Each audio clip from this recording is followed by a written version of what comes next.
Hello दोस्तों, स्वागत है आप सभी का आपके अपने YouTube channel vision of success में। तो जैसा कि आज के वीडियो में बात करने वाले हैं सीटेट एग्जाम 2011 के पेपर के बारे में।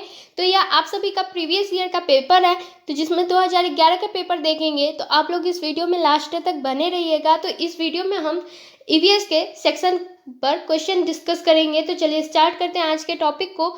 तो पहला क्वेश्चन है, उससे पहले निर्देश लिखा है कि निम्नलिखित प्रश्नों के उत्तर देने के लिए सबसे उचित विकल्प चुनिए। तो इसमें सबसे उचित विकल्प चुनना है।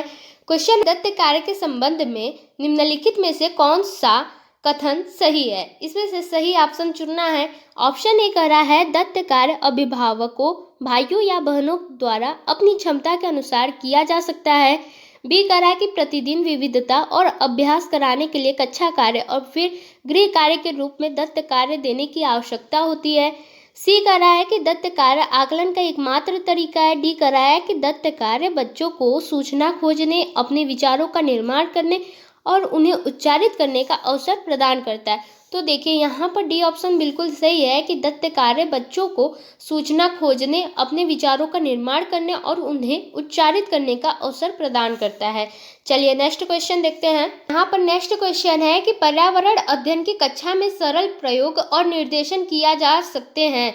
ऑप्शन ए कह रहा है कि कक्षा में अनुशासन को सुनिश्चित करने हेतु, बच्चों को नियंत्रित करने के लिए। बी कह रहा है कि बच्चों को स्वयं सीखने के योग्य बनाने और अवलोकन कौशलों को पैना करने के लिए। सी कह रहा है कि उच्च कक्षाओं में क्या किया जाता है उसका अनुकरण करने के लिए। डी कह रहा है कि बच्चों द्वारा पूछे गए प्रश्नों पर आधारित विचारों पर चर्चा करने, अवलोकन को दर्ज करने तथा उनका विश्लेषण करने के लिए। तो देखिए यहाँ पर जो बी ऑप्शन है बिल्कुल सही है कि बच्चों को स्वयं सीखने के योग्य बनाने और अवलोकन कौशलों को पैना करने के लिए। तो पर्यावरण अध्ययन की कक्षा में सरल प्रयोग और निर्देशन की बच्चों को स्वयं सीखने के योग्य बनाने और अवलोकन कौशलों को पैना करने के लिए किए जा सकते हैं।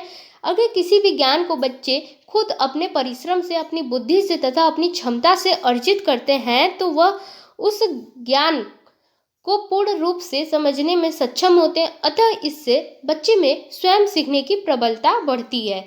चलिए नेक्स्ट क्वेश्चन देखते हैं। नेक्स्ट क्वेश्चन है कि दुर्गा एक गांव में रहती है और लकड़ी या गोबर के उपले का ईंधन इस्तेमाल करते हुए चूल्हे पर खाना पकाती है। पिछले 3 महीनों से उसे तेज खांसी आ रही है। इसका कारण हो सकता है। ऑप्शन ए कह रहा है कि उसकी झोपड़ी के अंदर और बाहर प्रदूषण तथा वृद्धावस्था। बी कह रहा है कि ईंधन के जलने से उत्पादित कार्बन मोनोऑक्साइड या उसके श्वसन नली में जमा हो गई होगी। सी कह रहा है कि जलते हुए ईंधन से उत्पादित काला धुआं जो उसके श्वसन नली में जमा हो गया होगा। डी कह रहा है कि जलते हुए ईंधन के धुएं से उसे एलर्जी हो गई होगी। तो देखिए यहाँ पर जो सी ऑप्शन है बिल्कुल सही है कि जलते हुए ईंधन से उत्पादित काला धुआं जो उसके श्वसन नली में जमा हो गया होगा। तो देखिए लकड़ी और गोबर तथा अन्य किसी भी प्रकार के जीवाश्म ईंधन को प्रयोग करने या जलने से उसमें कार्बन मोनोऑक्साइड निकलती है जो हमारे शरीर के लिए हानिकारक है।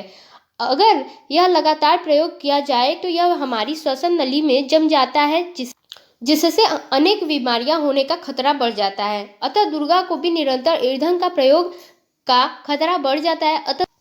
अतः दुर्गा को भी निरंतर ईंधन का प्रयोग करने की वजह से उसकी श्वसन नली में काला धुआं मतलब कार्बन मोनोऑक्साइड जम गया होगा।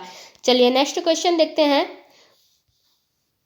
क्वेश्चन नंबर 64 है, एक विद्यालय ने राजस्थान के लिए कक्षा 5 के बच्चों के शैक्षिक भ्रमण की योजना बनाई। भ्रमण के दौरान बच्चों से आपकी क्या अपेक्षाएं रहेंगी? ऑप्शन ए कह रहा है कि चीज़ों के बारे में बिना कोई प्रश्न पूछे सभी का अवलोकन करना चाहिए। बी उन्हें आनंद उठाना चाहिए। सी कह रहा है कि उन्हें ध्यान से अवलोकन करना चाहिए, टिप्पणी दर्ज करनी चाहिए, बाकी बच्चों तथा शिक्षक के साथ अपनी अवलोकनों को बांटना चाहिए। डी कह रहा है यदि उनके कोई प्रश्न हो तो उन्हें दर्ज कर लेना चाहिए और घर पहुंचने के बाद अभिभावकों से उन्हें पूछना चाहिए। तो देखिए पर right answer option number C है कि उन्हें ध्यान से अवलोकन करना चाहिए, टिप्पणी दर्ज करनी चाहिए और बाकी बच्चों तथा शिक्षक के साथ अपनी अवलोकनों को बांटना चाहिए। नेक्स्ट क्वेश्चन देखते हैं। क्वेश्चन नंबर 65 है, रानी अपने घर का कूड़ा नीचे दर्शाए तरीके से 2 ढेरियों में अलग करती है। एक तरफ है केले का छिलका, सब्जियों के छिलके, सूखी पत्तियां, और दूसरे तरफ है जेम की बोतल, सास की बोतल, उपयोग में लाई गई टूथपेस्ट ट्यूब, प्लास्टिक के खिलौने। रीना ने 2 ढेरियों में कूड़ा निम्न आधार पर अलग किए। ऑप्शन ए कह रहा है कि दुर्गंध है, दुर्गंध रहित है। बी कह रहा है कि अपघटित होने वाले, अपघटित नहीं होने वाले, पुनः चक्रण किए जा सकता है, पुनः चक्रण नहीं किए जा सकते। डी कह रहा है घरेलू कचरा और औद्योगिक कचरा।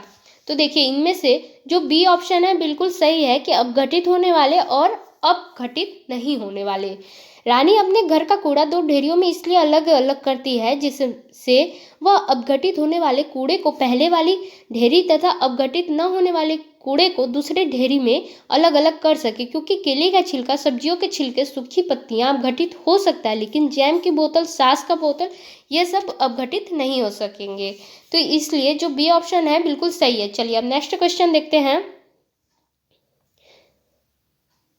तो नेक्स्ट क्वेश्चन है कि दोपहर के भोजन अवकाश के बाद पर्यावरण अध्ययन पढ़ाते समय आप यह पाते हैं कि बच्चे पाठ में रुचि नहीं ले पा रहे हैं, आप क्या करेंगे?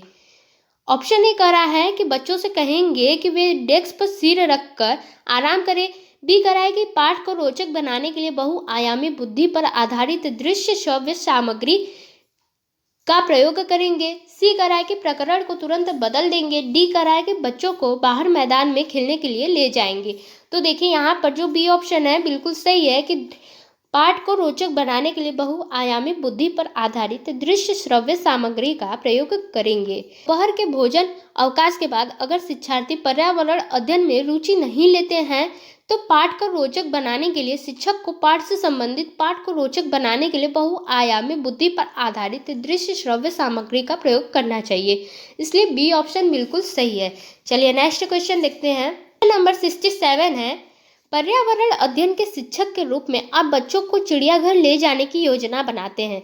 आप बच्चों को निम्नलिखित में से कौन सी गतिविधि करने की अनुमति नहीं देंगे? ऑप्शन ए कह रहा है कि चिड़ियाघर के विभिन्न जानवर कौन सा भोजन खाते हैं यह पता लगाना। बी कह रहा है कि चिड़ियाघर में जिन जानवरों को वह देखेंगे उनकी फोटो एकत्रित करना। कह रहा है कि चिड़ियाघर में उन्होंने जो देखा उसका चित्र बनाने के लिए उनकी ड्राइंग की कॉपी को साथ ले जाना। डी कह रहा है कि चिड़ियाघर के जानवरों के लिए बहुत सारी खाने की सामग्री ले जाना।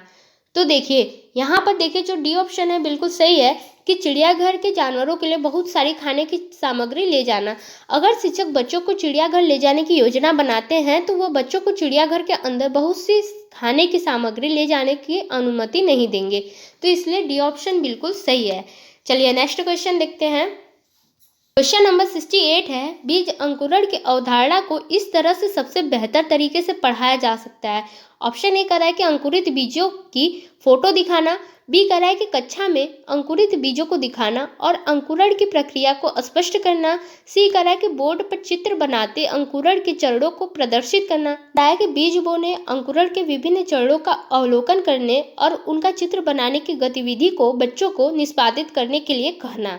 तो देखिए यहाँ पर जो डी ऑप्शन है बिल्कुल सही है कि बीज बोने, अंकुरण के विभिन्न चरणों का अवलोकन करने और उनका चित्र बनाने की गतिविधि को बच्चों को निष्पादित करने के लिए कहना। तो इसलिए जो डी ऑप्शन है बिल्कुल सही है। चलिए नेक्स्ट क्वेश्चन देख लेते हैं। नेक्स्ट क्वेश्चन है 69 नंबर का क्वेश्चन है कि मीरा और दिव्या छोटी लड़कियां हैं। मीरा समोसे, कटलेट और डबल रोटी खाना पसंद करती है, जबकि दिव्या ऐसा भोजन पसंद करती है जिसमें लौह तत्व की कमी है। मीरा और दिव्या को निम्नलिखित बीमारियों में से क्रमशः कौन सी बीमारी होगी? ऑप्शन ए कह रहा है स्कर्वी और एनीमिया, एनीमिया और रतौंधी, मोटापा और एनीमिया, मोटापा और स्कर्वी। तो देखिए यहाँ पे जो सी ऑप्शन है बिल्कुल सही है, मोटापा और एनीमिया। मीरा के समोसे, चॉकलेट और डबल रोटी, कटलेट आदि के खाने से उसका मोटापा बढ़ेगा और दिव्या के आयरन की कमी वाली चीज़, लौह तत्व की कमी वाली चीज़ खाना पसंद करती है, तो उसके अंदर हीमोग्लोबिन की कमी हो जाएगी जिससे उसे एनीमिया हो सकता है। इसलिए सी ऑप्शन बिल्कुल सही है। चलिए नेक्स्ट क्वेश्चन देखते हैं। नींबू साधारण पानी में डूब जाता है लेकिन नमकीन पानी में तैरता रहता है, क्योंकि ऑप्शन ए कह रहा है कि नींबू का घनत्व नमकीन पानी में कम हो जाता है। बी कह रहा है कि नमकीन पानी का घनत्व साधारण पानी के घनत्व से अधिक होता है। सी कह रहा है साधारण पानी का घनत्व नमकीन पानी के घनत्व से अधिक होता है। डी कह रहा है कि नींबू का घनत्व नमकीन पानी में अधिक हो जाता है। तो देखिए यहाँ पर जो बी ऑप्शन है बिल्कुल सही है कि नमकीन पानी का घनत्व साधारण पानी के घनत्व से अधिक होता है। तो चलिए नेक्स्ट क्वेश्चन देखते हैं। क्वेश्चन नंबर 71 है, पके हुए चावल रेफ्रिजरेटर में अपेक्षाकृत लंबे समय तक परिरक्षित किए जा सकते हैं क्योंकि। ऑप्शन ए कह रहा है कि रेफ्रिजरेटर में कुछ ऐसे रसायन होते हैं जो रोगाणुओं को नष्ट कर देते हैं। बी कह रहा है कि कम तापमान पर रोगाणु निष्क्रिय हो जाते हैं। कह रहा है कि रोगाणु कम तापमान पर नष्ट हो जाते हैं। डी कह रहा है कि कम तापमान पर भोजन का नमी तत्व घट जाता है। तो देखिए यहाँ पर जो बी ऑप्शन है बिल्कुल सही है कि पके हुए चावल रेफ्रिजरेटर में बाहर रखे रहने की अपेक्षाकृत अधिक समय तक ठीक बने रहते हैं क्योंकि इसका कारण है कि कम तापमान पर चावल को खराब करने वाले रोगाणु निष्क्रिय हो जाते हैं। चलिए हम नेक्स्ट क्वेश्चन देख लेते हैं। नेक्स्ट क्वेश्चन है कि रक्त की जांच द्वारा किसकी उपस्थिति से मलेरिया की पहचान होती है। ऑप्शन ए कर रहा है लाल रक्त कोशिकाओं में मलेरिया परजीवी मतलब प्लाज्मोडियम। बी कर रहा है कि रक्त में क्षतिग्रस्त यकृत कोशिका। सी कर रहा है कि रक्त में मच्छर के लार्वे। डी कर रहा है लाल रक्त कोशिकाओं में मच्छर के अंडे।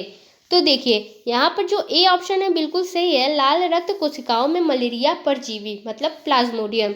रक्त की जांच करते समय अगर लाल हृदय कणिकाओं में मलेरिया परजीवी पाया जाता है तो मलेरिया होती है। अब चलिए नेक्स्ट क्वेश्चन देखते हैं। नेक्स्ट क्वेश्चन है कि पर्यावरण अध्ययन की कक्षा में अवधारणाओं को स्पष्ट करने के लिए कविताओं और कहानी कथन का प्रयोग करना। ऑप्शन ए कर रहा है कि उचित दिशा में बच्चों की ऊर्जा को संकेंद्रित करना। बी कर रहा है कि पाठ को आनंददायक और रोचक बनाने में मदद करना। सी कर रहा है कि स्थानीय एवं विश्व स्तर पर संसार की प्रकृति को खोजने और कल्पना करने की योग्यता का विकास करने में मदद करना। डी कर रहा है कि बच्चों में विद्यमान भाषिक एवं सांस्कृतिक विविधता ध्यान में रखता है। तो यहाँ पे देखिए जो सी ऑप्शन है बिल्कुल सही है कि स्थानीय एवं विश्व स्तर पर संसार की प्रकृति को खोजने और कल्पना करने की योग्यता का विकास करने में मदद करता है। चलिए नेक्स्ट देख लेते हैं। क्वेश्चन पूछ रहा है कि किसके नेतृत्व में चिपको आंदोलन को बल मिला। ऑप्शन ए कर रहा है कि सुंदरलाल बहुगुणा। बी कर रहा है कि अमृता देवी बिश्नोई। सी कर रहा है मेधा पाठक और डी कर रहा है ए.के. बनर्जी। तो यहाँ पे जो ए ऑप्शन है बिल्कुल सही है, सुंदरलाल बहुगुणा। चिपको आंदोलन एक पर्यावरण रक्षा का आंदोलन है। यह भारत के उत्तराखंड राज्य में किसानों ने वृक्षों की कटाई का विरोध करने के लिए किया था। इस आंदोलन में स्त्रियां भारी संख्या में थी। इस आंदोलन में सुंदरलाल बहुगुणा को बल मिला। चलिए नेक्स्ट क्वेश्चन देख लेते हैं। नेक्स्ट क्वेश्चन है कि विटामिन ऐसे पदार्थ हैं जो। ऑप्शन ए कर रहा है हमारी उपापचय दर बढ़ाकर भार में कमी लाते हैं। बी कर रहा है कि स्वस्थ रहने के लिए दवाई के रूप में लिए जाए कि पेशियों का विकास करके हमें ताकतवर बनाते हैं। डी करा कि हिंताजन्य रोगों से बचाव के लिए थोड़ी मात्रा में आवश्यक है। तो देखिए यहाँ पर जो डी ऑप्शन है बिल्कुल सही है कि हिंताजन्य रोगों से बचाव के लिए थोड़ी मात्रा में आवश्यक है।